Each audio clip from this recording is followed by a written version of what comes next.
What do you think it will take to be felt and understood by ordinary people? It takes so much work to try to mimic, for instance, the processing of how a spider makes silk. And they realize, oh my goodness, you know, I'm studying one spider. The spider makes 6 kinds of silk. I'm studying one kind of silk. And there are tens of thousands of species of spiders that I haven't even looked at. And that every day there's another incredible genius fading out, blinking out. They feel that because they have developed an enormous amount of respect for these organisms. And that's when they feel that urgency, you know. It's a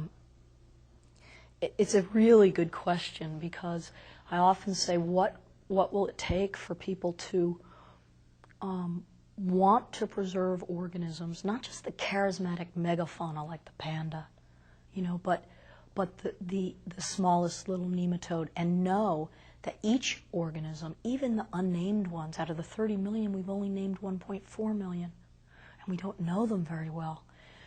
What will it take for people to just say, in general, life forms, we should protect all life forms, and to feel that with an urgency? And I think, you know, in the conservation movement, we've looked at many different ways. You know, we'd say, okay, there's their elemental right to exist. Some people just don't. I mean, when it comes down to a catastrophe and you're on a sinking ship, they're going to throw that nematode over.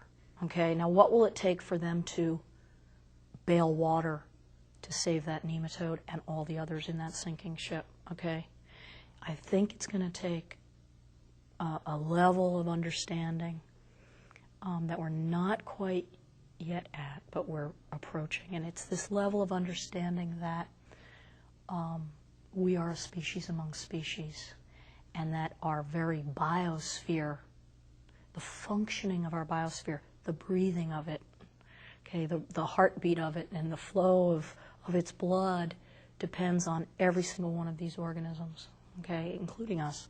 We're part of it too. We're beginning to realize as a species that we are a species. This is interesting as a biologist. We're beginning to see ourselves as a species. And I don't know that other species see themselves as species. So we're beginning to realize that the people over in China, if they start, that we depend very much, that we are all one, and we depend very much on their decisions.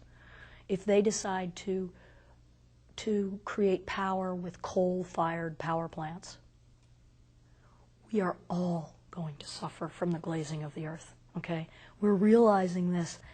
The next step out in this circle of kinship that Aldo Leopold talks about is realizing that we're part, not only that other humans are part of us, but that these other creatures are part of our larger community body, and that we need every single one. Even that, though, I don't think is enough.